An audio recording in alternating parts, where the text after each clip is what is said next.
pepa, decían los españoles, ¿no?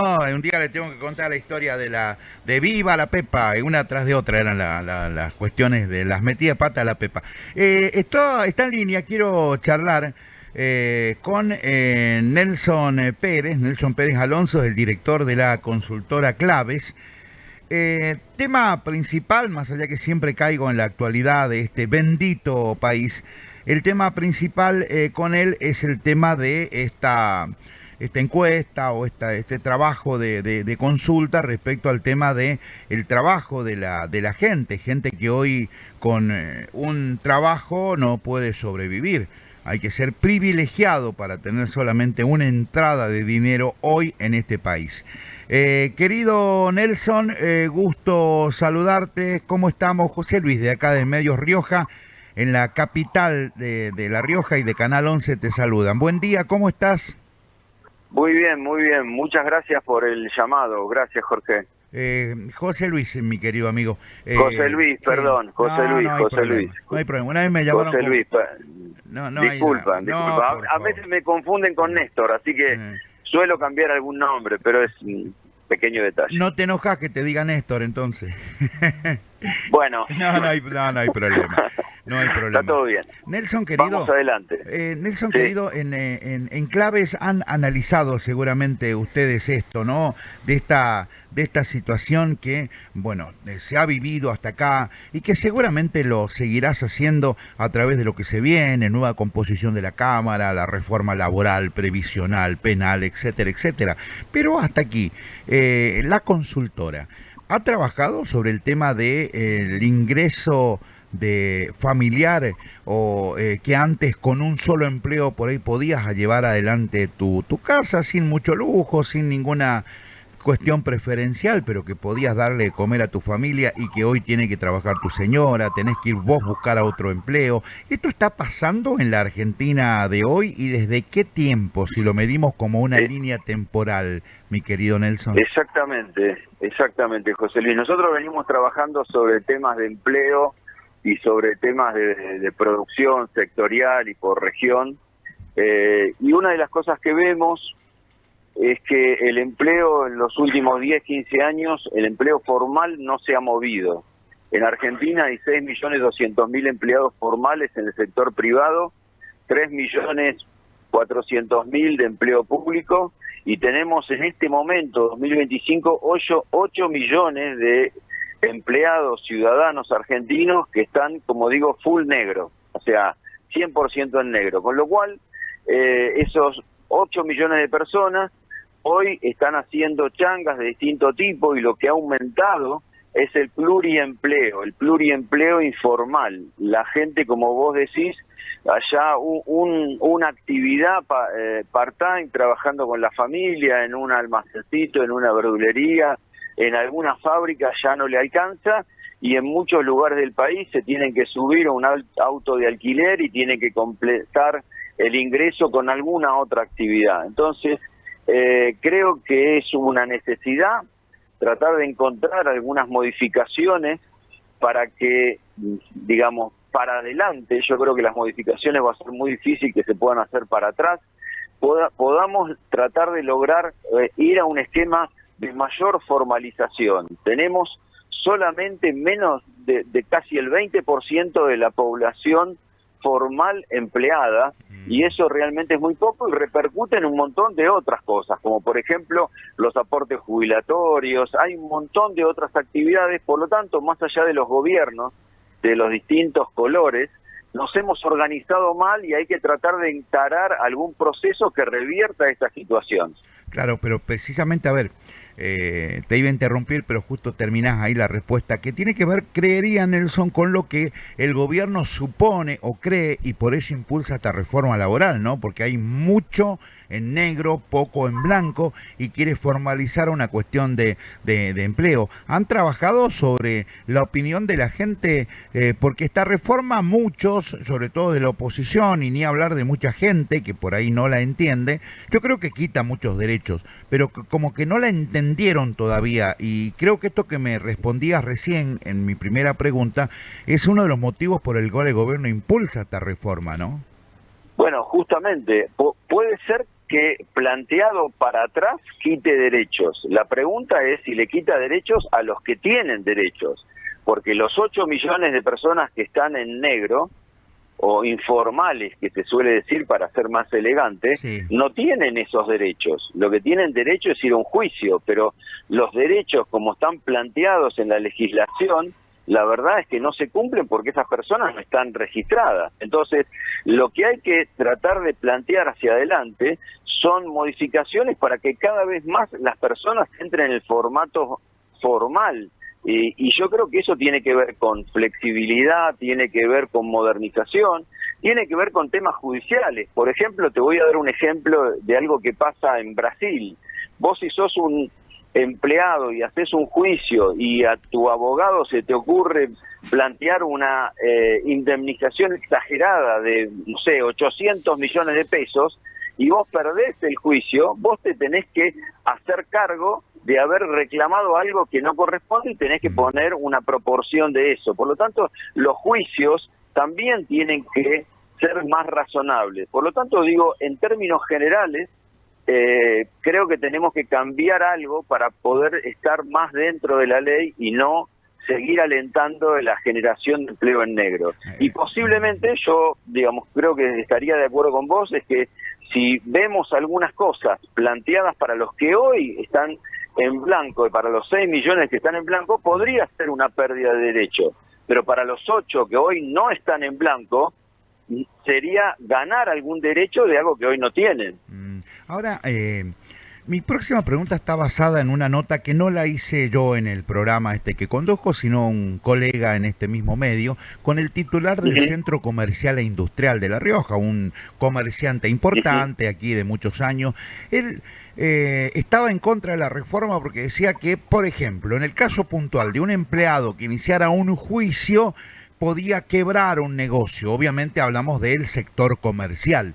Te la traslado al sector industrial, a la misma administración pública, que más, acá hubo un gobernador que en un tiempo por ley hizo frenar los juicios al Estado. En un momento te cortabas mal la uña o te golpeabas con la puerta de tu oficina y era un juicio al Estado.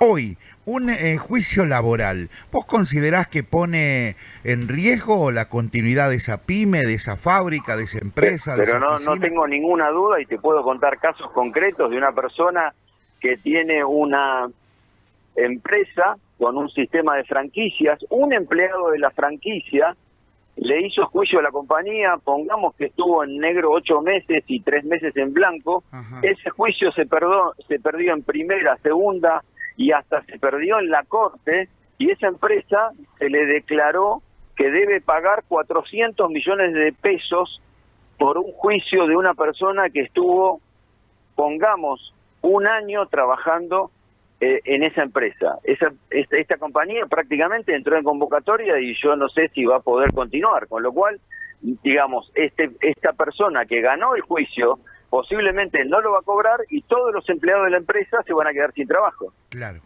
y además, aunque hubiese salido la fecha de cobro, la podés dilatar legalmente, pero bueno, ese es un caso puntual como que vos decís, y creo que... No, pero digo, casos de esto hay un montón. Sí, y este quizás es un caso exagerado, pero los juicios han sido uno de los principales problemas que tienen que enfrentar las empresas, que de vuelta, si es una empresa grande, y yo a veces hago alguna comparación, en cuánto pesa el costo laboral para una empresa como Arcor, pesa 3%. ¿Cuánto pesa el costo laboral para Alfajores Ballena? Y pesa el 30%. Entonces, digo, las empresas grandes no tienen ningún problema con estas cosas.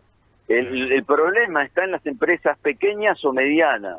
Por lo tanto, si no hacemos algún esquema donde haya diferenciación en el tamaño de la compañía, digamos, las pequeñas y medianas están condenadas o a trabajar en negro o a quebrar o a cerrar. Claro. Claro, bueno, a ver, coincido en esto con vos, que creo que la reforma puede ayudar si se maneja en una forma que trate de no quitar esos derechos que bien me decís vos. Hay gente que los ha ganado y no podemos retroceder en materia laboral. Me parece, más allá que algunos derechos, es cierto, en épocas como la de Perón, le daba todo al trabajador y parecería que usaba la frase el propio Perón que decía al enemigo ni justicia. pero esto de que a la gente con un empleo no le alcanza, llevado al tema de la reforma, evidentemente, y aquí viene la pregunta, ¿puede ayudar a modificar ese estancamiento de años que hoy se agudiza porque lo que salía una garrafa de gas hace 2 años atrás no es lo mismo que sale hoy, y esa persona con un solo empleo no lo puede bancar? Estamos totalmente de acuerdo. Por eso yo creo que sí hay que conversar y analizar y ver cómo se puede mejorar, tratando de sacarle cualquier componente ideológico. Ahora, la reforma laboral no va a generar empleo. La reforma laboral puede generar alguna especie de blanqueamiento del empleo que hay hoy. Lo que hay que trabajar es para generar inversiones. La palabra inversiones de los últimos, no sé, 15, 20 años en Argentina o 30, se borró del diccionario. Entonces hemos hablado siempre de consumo, pero no de inversiones. Si no generamos inversiones, por más ley laboral que sea, no se va a generar empleo. Con la reforma laboral se podría blanquear algo del empleo, pero el único elemento central para que aumentar los salarios, para que no tengas que tener 3 empleos, o el que quiera podrá tener 3 porque quiere ganar más, pero que te alcance con uno, es que haya inversiones para que mejore la productividad del valor del trabajo. Pero, si hay inversiones en tecnología, el valor del trabajo se paga mucho más.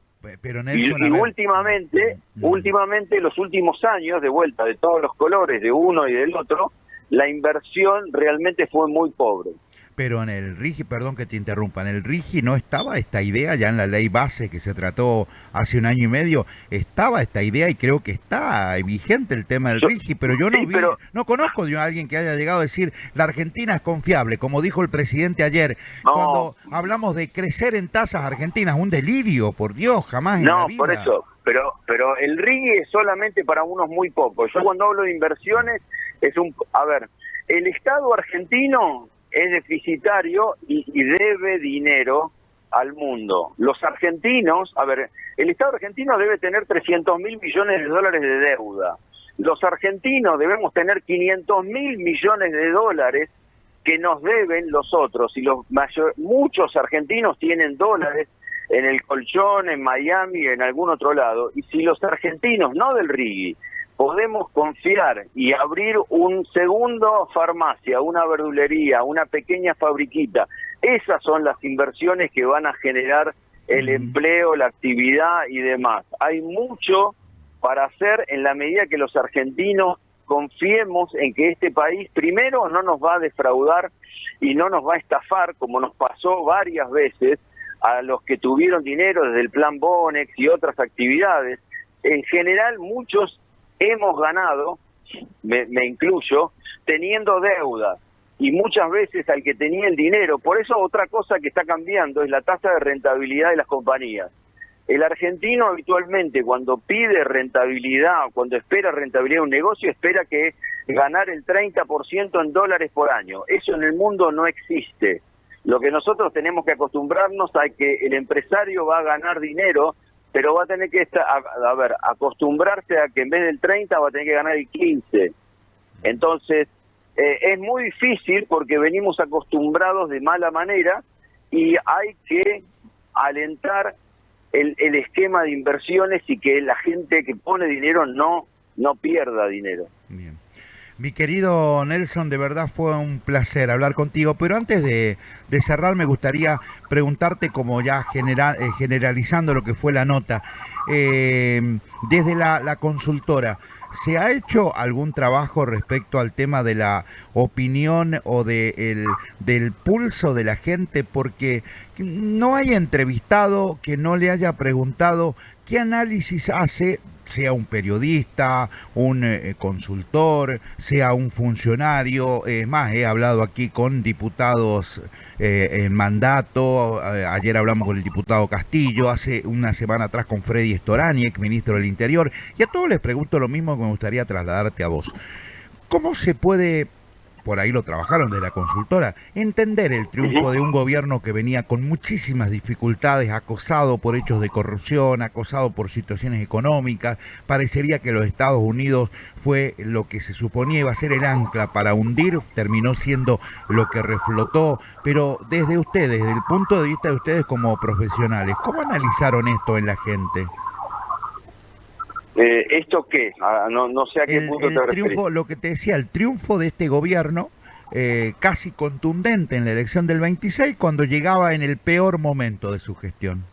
Bueno, a ver, quizás hay un tema de registro histórico y la gente hay cosas que no quiere. A ver, hasta ahora hemos fracasado. Digamos, hay un economista muy importante en Argentina que dice que Argentina es el país de las oportunidades perdidas. Y la gente, a ver, por eso nosotros hacemos encuestas y hacemos investigaciones de otro tipo, y yo creo que primero hay que tratar de comprender y después de medir. Y en todas las mediciones o los análisis cualitativos que hemos hecho, la gente tiene muy registrado el fracaso de unos y de otros. Bien. Y lo que hay es, todavía hay un voto de confianza y hay esperanza. Hay esperanza en que haciendo las cosas distintas a las que se hicieron, porque hay algunas cosas estructurales que este gobierno cambió.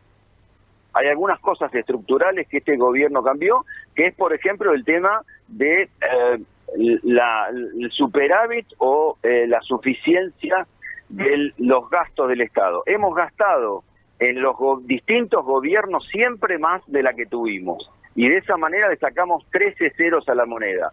Volviendo al tema de cómo es que ganó este gobierno, es que yo creo que mucha gente en las encuestas no dice lo que piensa, pero después acciona con esperanza. Todavía hay un resabio de esperanza en la sociedad pretendiendo un futuro distinto para sus hijos, para que la cosa sea distinta, porque todos decimos que este país tiene litio, tiene agro, tiene petróleo, tiene minería, etcétera. La realidad es que está enterrado, o no lo tenemos que explotar. Claro. Y lo hemos hecho mal, nos hemos organizado mal, y yo creo que lo que hay en la gente es todavía hay un poco de esperanza.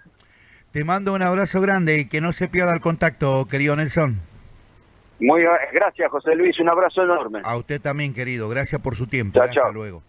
Bueno, Nelson Pérez Alonso es el director de la consultora Claves. Obviamente no solamente hablamos del trabajo de la consultora, un poco general, un tipo que es panelista en algunos medios. He visto que siempre es recurrente su palabra, su opinión y su visión en medios como Radio Splendid, como Radio Provincia de Buenos Aires y en algunos programas de televisión también. Por lo tanto, hablamos con un tipo